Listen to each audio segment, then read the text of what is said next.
루펜 여러분 안녕하세요. 이거스 칼럼에 오신 것을 환영합니다. 오늘 영상은 육선발에 대한 이야기를 해보고자 합니다. 이맘때쯤 한 번씩은 나오는 화두 중 하나입니다. 이미 일본은 육선발 체제가 정립이 되어 있고 메이저에서도 육선발에 관한 이야기가 많아지고 있는 것도 사실이기도 합니다. 실제로 메이저가 여름 한정으로 육선발 체제를 돌리는 경우도 많은 것이 사실이기는 하니까요. 하지만 KBO는 아직 육선발에 관한 이야기, 육선발에 관한 고민, 이런 부분들이 좀 떨어지는 것이 사실이기도 합니다. 과연 왜 그런지 한번 이야기를 해보도록 하겠습니다. 앞서도 이야기했듯 최근에 재밌는 기사, 노재영 기자가 이제 이야기를 했던 부분인데요. 메이저에서도 개막 라인업과 로테이션에 따르면 휴스턴, 뉴욕 매츠 그리고 다저스가 6인 로테이션을 가동할 예정이다. 그리고 볼티모어 오리올스도 최근 FA 크리스 벤싯을 영입하면서 6인 로테이션을 검토 중이다. 크레이그 엘버나즈 감독은 우리는 성공 가능성을 높일 수 있는 방법으로 선수들을 기용해야 한다. 6인 로테이션도 한 방법이다 라고 이야기를 하면서 이어 메이저리그에서도 6인 로테이션이 이제 특별하지 않다. 한여름 무더위에 선발 투수들의 스태미너 관리를 위해 한시적으로 운영했던 것과 달리 전반에 걸쳐서 6인 로테이션을 가동하는 팀이 늘고 있다. 10년대 이후 불펜 야구를 중시하는 사령탑들과 롱런 하기를 바라며 체력 부담을 줄이려고 하는 투수들의 이해관계가 맞아떨어져서 생긴 현상이다. 완투가 눈에 띄게 줄고 한 시즌 32경기 이상 선발 등판하는 투수가 감소한다는 사실에서 이를 확인할 수 있다라는 이야기를 하면서 이제 점점 6인 로테이션으로 가면서 휴식일을 보장받고 최대한 100% 컨디션에서 투구를 할 수 있게끔 야구의 문화, 야구의 트렌드가 바뀌어가고 있다라고 할 수 있는 대목이라고 할 수 있을 것 같습니다. 육선발이 크게 보면 이제 두 가지인데요. 이제 일본식 이제 육선발. 그러니까 일주일에 한 번 등판을 하는데 기본적으로 129에서 139 정도를 던지고 7회를 기본으로 소화하게끔 하는 선발 로테이션입니다. 아무래도 이제 5선발 체제에서는 일주일에 두 번 등판을 하기도 하고 그러다 보니까 109를 넘기기가 좀 어려운 것이 사실인데 어찌됐든 일주일에 한 번 정도 등판을 하는 상황이라고 한다면 좀 더 투구수를 많이 확보를 할 수 있으니까요. 대신에 하루를 더 쉬니까 몸의 컨디션은 또 많이 올라올 거고 이런 부분들이 이제 일본식 육선발이라고 할 수 있고 KBO에서는 그나마 했던 부분들이 있는데 바로 변형 육선발 체제입니다. 5선발을 2명을 두고 상황에 따라서 5선발 체제 또는 6선발 체제로 이제 조금씩 변동을 주는 아니면 선수를 아예 11 로테이션으로 들고 가는 그런 전략도 있습니다. 예전에 키움이 정찬원 선수를 가지고 이제 변형 육선발을 했던 적이 있는데요. 그러면 왜 일본이나 미국은 점점점 육선발 쪽으로 넘어가고 있는데 KBO는 아직도 5선발 체제를 고수하고 있는가? 심지어 요즘 보면 변형 6선발을 하는 팀이 완전히 사라졌습니다. 모두 다 그냥 5선발 체제로만 가고 있거든요. 여러 가지 이유가 있지만 첫 번째 이유는 외국인 선수들의 계약 문제가 있다고 하더라고요. 외국인 선수들은 기본적으로 많이 던져야지만 돈을 많이 받을 수 있는 체제입니다. 그러다 보니까 최대한 30경기를 모두 뛰려고 노력을 해요. 그래야 돈을 많이 받으니까. 그래야 보장된 금액들을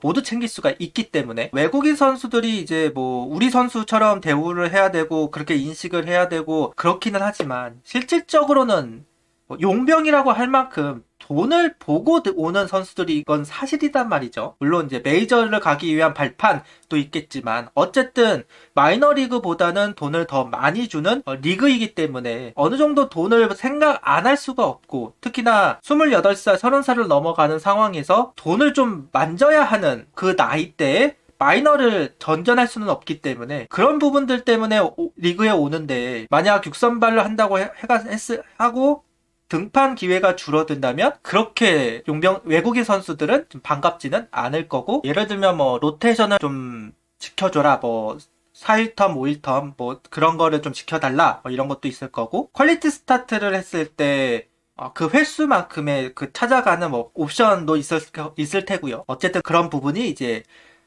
KBO에서는 아직 6선발로 넘어가지 못하는 이유 중 하나가 될 겁니다. 그리고 두 번째 이유는 1선발과 5선발의 격차가 크다. 일본도 그렇고 미국도 그렇고 선발 투수의 기본적인 능력치는 비슷합니다. 물론 거기도 뭐 1선발을 뛰는 선수와 5선발을 뛰는 선수의 격차는 분명 있겠지만 그렇게 크지는 않다라는 거죠. 그러니 굳이 승리를 위해서 5선발을 패싱할 필요는 없습니다. 반면 KBO는 좀 다르다. KBO는 1선발로 나가는 외국인 선수와 국내 선수의 차이가 솔직히 큰 것이 사실이고, 아직 KBO의 뎁스상 경력이 되고 능력이 되는 선수들 5선발에 다 채우지 못하는 팀들이 많다라는 부분이죠. 5선발도 제대로 못 채우는데 어떻게 6선발을 하느냐? 아직 KBO가 6선발에 도전하기에는 리그 전체적으로 뎁스가 부족하다라는 이야기도 분명 있습니다. 일단 하나 같은 경우는 좀 그래도 가능성이 아예 없지는 않다라고 생각이 들기는 해요. 일본처럼 아예 그냥 6명을 고정시켜가지고 뭔가를 할 수 있는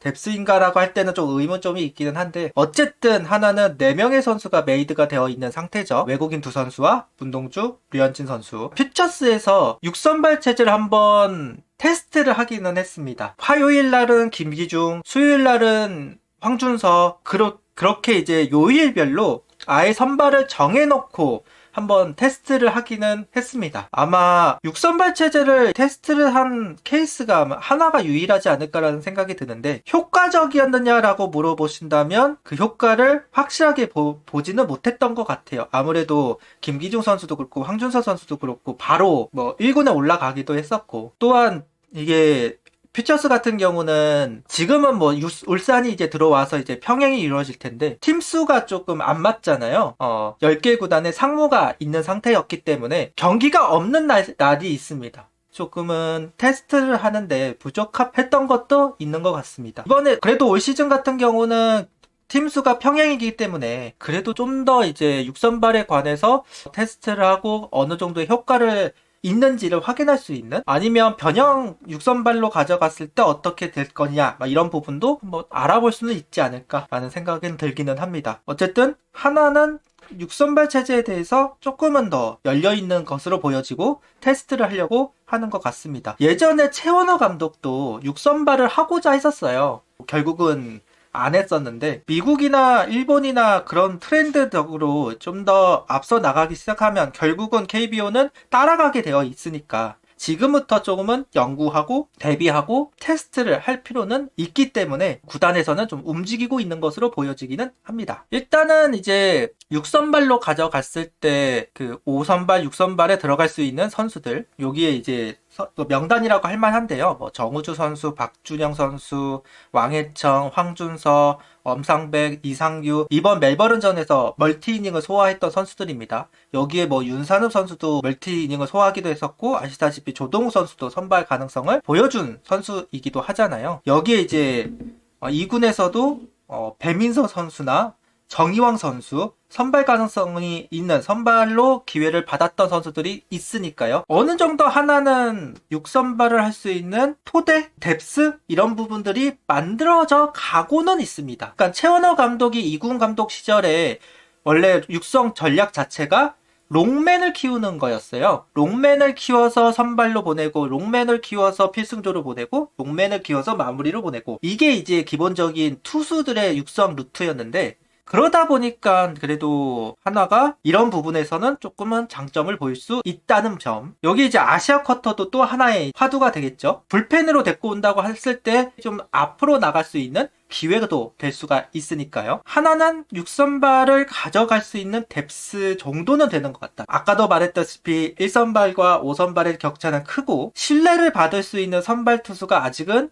아니기 때문에, 아직 경험치라든 부분이라던가 1년을 풀시즌을 소화했던 선수들이라던가 이런 부분들을 확보가 된 건 아니기 때문에 당장 시행할 수는 없는 것이고 효과적인 운영이 되지는 않겠지만, 그래도 하나는 좀 6선발에 대해서 좀 관대하고 시도를 해보려고 하는 의지 정도는 있어 보인다는 게 개인적인 생각입니다. 일단 화두는 계속해서 나올 겁니다. 올 시즌뿐만 아니라 내년, 내후년 일본과 미국이 계속 6선발 체제로 넘어간 이상 KBO에서도 분명 그 부분에 대해서 고민을 안 할 수 없을 거고, 어쩌면 아시아 쿼터제가 도입이 되는 이유도 6선발 체제로 넘어가기 위한 전초전 같은 걸 수도 있습니다. 뭐 일본식 6선발을 하든 아니면 변형 6선발을 이용하든 일주일에 2번 등판을 했을 때 버틸 수 있는 투수가 그렇게 많지가 않아요. 예전에 비해서 확실히 그런 부분들은 좀 떨어지고 있는 게 사실이기도 합니다. 선발들이 이제 완투를 하는 선수들이 이제 사라지고 많이 던져봤자 6회 또는 7회 정도를 소화하는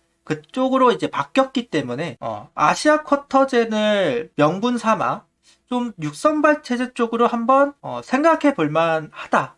메이저처럼 일단은 여름에 한시적으로 시행을 할 수는 있겠죠. 심지어 여름쯤에 또 아시다시피 좀 부상자도 많고 구위도 많이 떨어지는 경우도 많고 특히나 불펜들도 힘들어하고 그런 쪽으로 생각했을 때 어찌됐든 선발이 1이닝이라도 더 던져줘야 하는데 그러려면 또 6선발로 가가지고 또 1이닝을 더 소화하게끔 그러니까 구수를 조금 더 많게 하더라도 1이닝을 소화할 수 있게 한다면 또 그것도 그런 나름대로의 전략이 될 수도 있다는 생각이 듭니다. 방식은 여러 가지지만 고민은 할 필요가 있다는 생각이 들어서 한번 이 주제를 가지고 이야기를 해봅니다. 진짜 할지는 모르겠고 특히나 김경문 감독이라서 더더욱 안 할 가능성이 좀 있다고는 생각하지만 작년에 한화가 한번 그런 부분을 테스트를 했으니까 선수들의 그 체력 문제 이런 부분들이 계속해서 이야기가 나오고 있잖아요. 선수들 체력 관리하기는 어려워지고 우리도 이제는 6선발을 고민할 필요가 있기는 하다.